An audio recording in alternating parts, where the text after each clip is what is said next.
Hey team, YOLO here.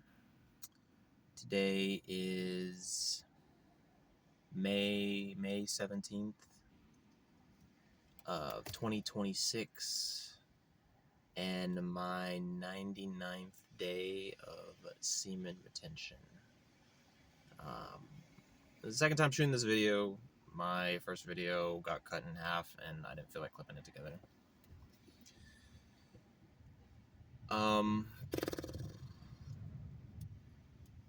Yeah, I was pretty emotional. I was pretty emotional about it actually. This morning, kind of like the past week, of how the 100-day challenge is finally coming to an end. Yeah, I started back out in January, and I think I failed around day 24, and then I was like, well, if I give up now, I'm literally never going to do it again. Like, I kind of know myself, and I could like feel it. If I didn't start back immediately after failing it, I would have just probably quit, and I would have just never made it. So, good thing that didn't happen. Or else I probably wouldn't be here. It started, I guess I'll just go in chronological order. So, around December-ish, there was this YouTube video I had seen online, and I'd done No Nut December. We love memes and everything, and I'd never done it. I had heard about it all in high school, and every time it happened, I literally just forgot, or like nobody told me about it, so I never got to participate. So No Nut November was like my intro to all of this. So that was fun. That was fun. This is just a bunch of people posting memes on the Reddit and everything. Um, in December, I came across a video, and it was this guy.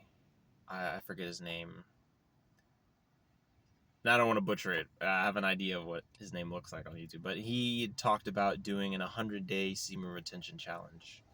He was talking about something like, like the monks talked to him about doing this. It didn't look like he was gesturing or anything. He looked real. And then he talked about his whole experience, about oh how he got energy and productivity. And that was the main thing I was looking for out of this. And that is what he talked about. And so I was like, okay, well, heck, I mean, um, part of me thought it'd be just really cool just to say, like, oh, yeah, 100 days, bruh. Huh, I beat that. I mean, there's definitely a flex in there. I mean, let's not kid ourselves. But productivity and like wanting to improve and like continuously be better is what I was really after, what I'm really after. And so I began. Um, First 7-ish days, we'll say like the first 2 weeks, pretty casual. I mean, it was just a lot of me like, oh, okay, we gotta change up my routine. Don't lay in bed. Like, I'm the type of guy, I'm, um, I get off of work, I come home, I eat, gym, shower, whatever routine. Um, some video games, and I go to bed, and then you bust one for you go to sleep, so that way I can sleep faster. That's been like my routine since like literally forever. Um, so now I'm laying in bed first week or two, and I'm like, dang, this is not gonna work out, bro. Because like the bed is my designed space for like doing the thing. Okay, so we gotta change that up. Oh, and so this is actually where ChatGPT. I use a lot of like AI. I'm a software developer. Do a lot of tech stuff, and so we're using AI all the time. So heck, I'll just use it here too. Be like, all right, I'm doing this challenge. What do I need to do to let's just get past like the first few weeks or whatever. And so the first thing we did is whenever I was how do I put it? Pent up. I would move out of my bed.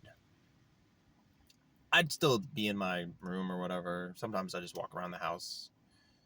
But I would just like get up, get out of my bed, and just I don't know, just look at the sky, bro. The night sky. Very calming. I'm very much an outdoors person. But the idea is that I need to dissociate. Um, I need to remove arousal from the bed. And so if I can move it outside of the bed, if I can just contain, if I can be pent up outside of the bed, then going to sleep will be a lot easier. And then I won't have like any sort of chance of relapsing. So I'd get up, I'd go, I don't know, over to like a desk or something, and I wouldn't have like any computer or anything. I don't have my computer in my bedroom. Bedroom is completely quiet. And yeah, I would just stand around, kind of walk around until I got tired, and then I'd go back to bed, and eventually I'd fall asleep. And it sounds really boring, and it really is boring, but boredom is a pretty good it's a pretty good tool. Pretty good tool. So let's see. That was like the first few weeks, and eventually I was able to decouple it. So now I can just go to bed. I don't have any issues with, wanting to do the thing. Then all this energy started to build up, and we're not talking about physical arousal. I'm not talking about um, yeah, I'm not talking about that. I'm talking more like the desire to want to do something else. Like it's this, I don't know how to describe it. It's like this energy that just like builds. And it's like, okay, if we're not doing this, then we got to be doing something else. We need some sort of outlet. That's what it is. That's what I'm looking for. And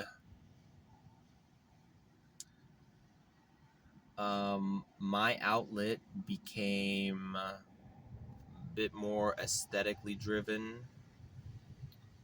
Um, yeah, yeah.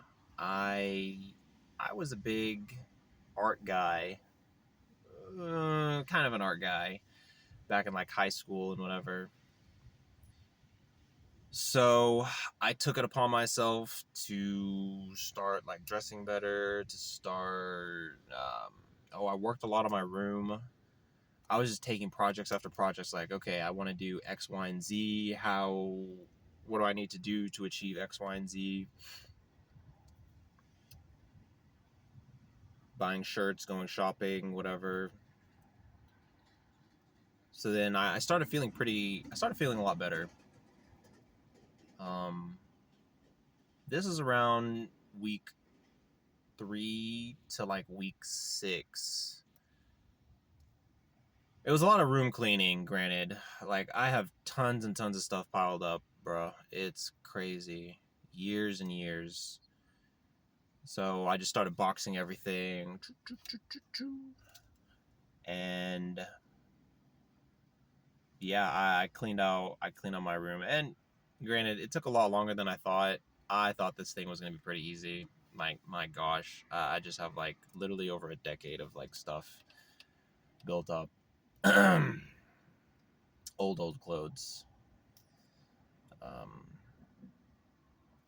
Around this time as well is when I noticed, I don't know if I already mentioned this, sleeping was an issue.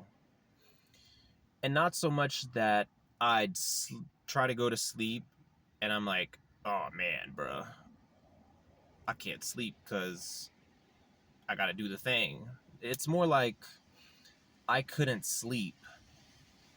I, I had trouble staying asleep. And I think this is related to like the, I don't know, some hormones or something with energy or whatever. And what did I do to fix this? Okay, but first, it's like I go to bed, try to go to bed at 9, 10 a.m.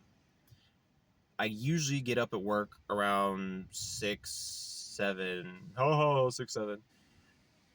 And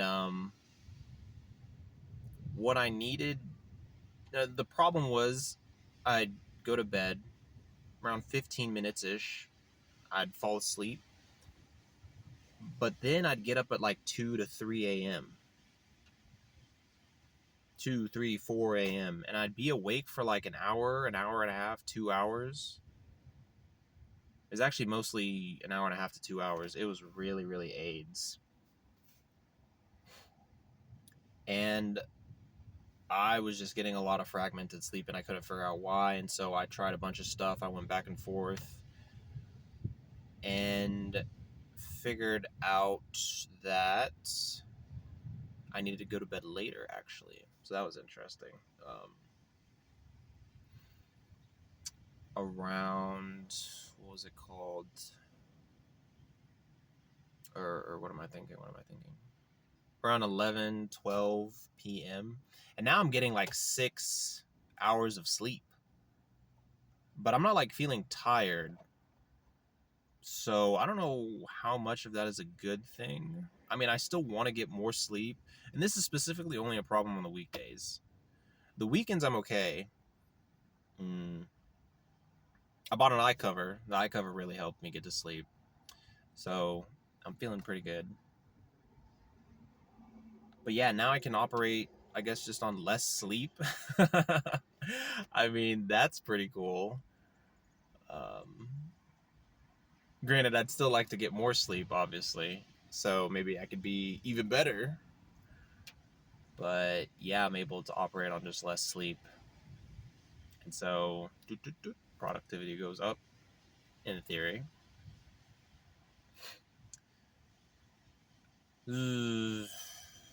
What else? Socializing was my next subject. I'm very much an introverted guy. I don't like to go out. I like to not talk to anybody. And maybe it's just because of my experiences with other people. You know, you grow up, you have some like kind of weird experiences with people, and I'm like, I'm gonna pass. Granted, I still have like really close friends, okay, and we talk pretty often, but outside of like a few close people, I don't really be talking to much of anybody. However, we get into like the dating market ish thing. Single, okay. Uh, uh, think last time I don't even, a girlfriend. Yeah, girlfriend. I mean, I don't know, bro. It was like middle school, high school, and I'm like 27 now, bro. So,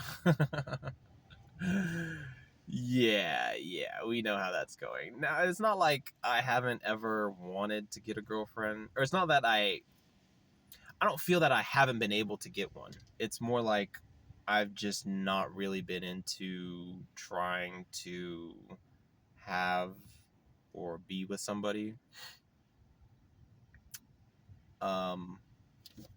Until the challenge started, of course, and now all of a sudden I'm like, dang, I kind of want a girl, bruh.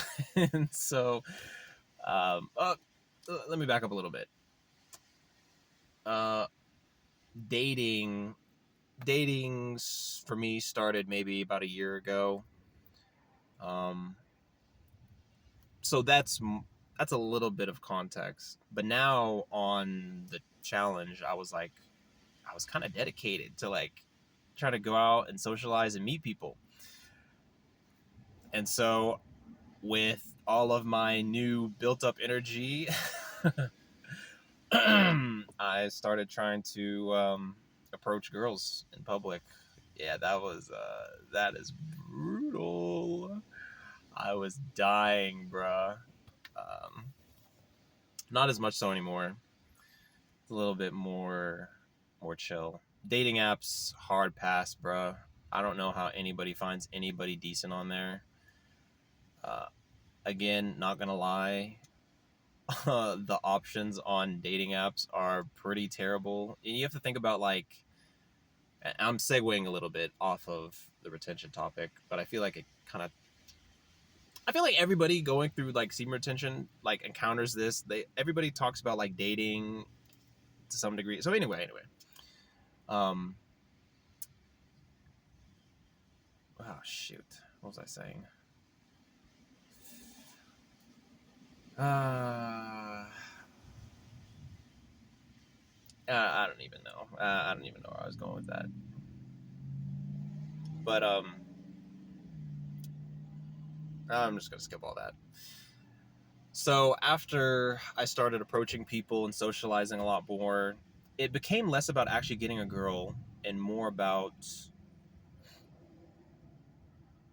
having the confidence and the skill just to do it, to be more socially fluid and not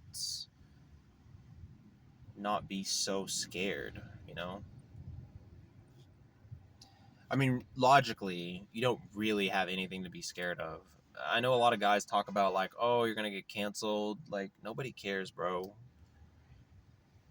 Like, it's I don't know. It's not that big of a deal. You're not gonna go to the gym and you're not gonna get like, oh my gosh, look at this guy. He was looking at me for half a second. Like, no, nobody does that.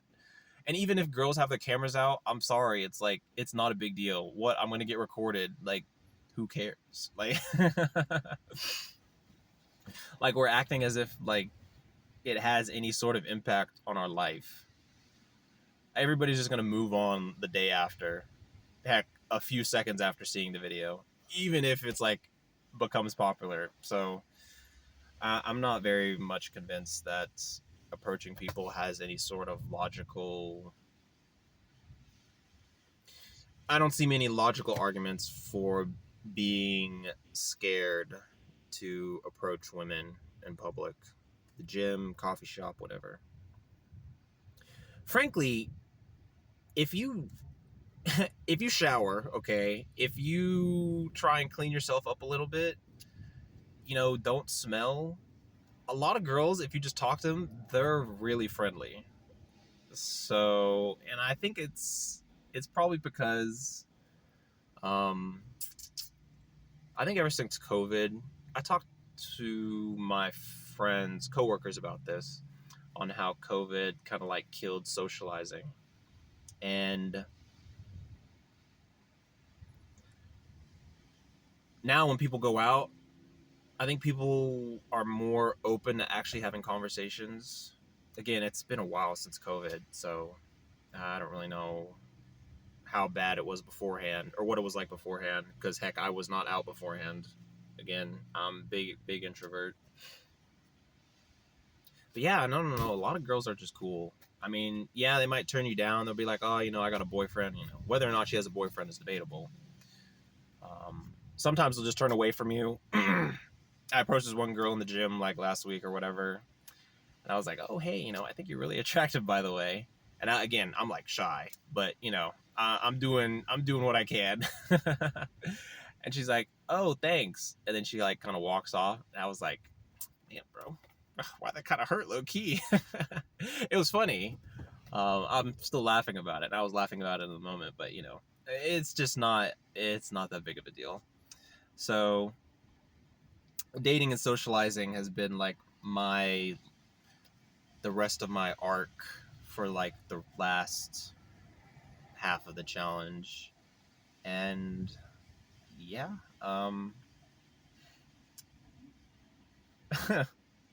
starting to learn I'm kind of picky when it comes to girls, actually. Uh, different topic, but yeah, it'll change you. 100 days, I 100% recommend for anybody and everybody. 100 days of semen retention. I mean, like, yeah, bro, if you want like a lot of change in your life, if you want to see progress, if you're stuck, this is it, bro. I mean, even if you fail, like, if you really give it your all and like you buckle down and like, all right, let me try and just make this happen. Even if you fail, you'll learn a lot. You will learn a lot. Um, yeah. Day 99. So when you're probably seeing this, it's I passed. Only like 7 more hours for me anyway. So GG's everybody. GG's.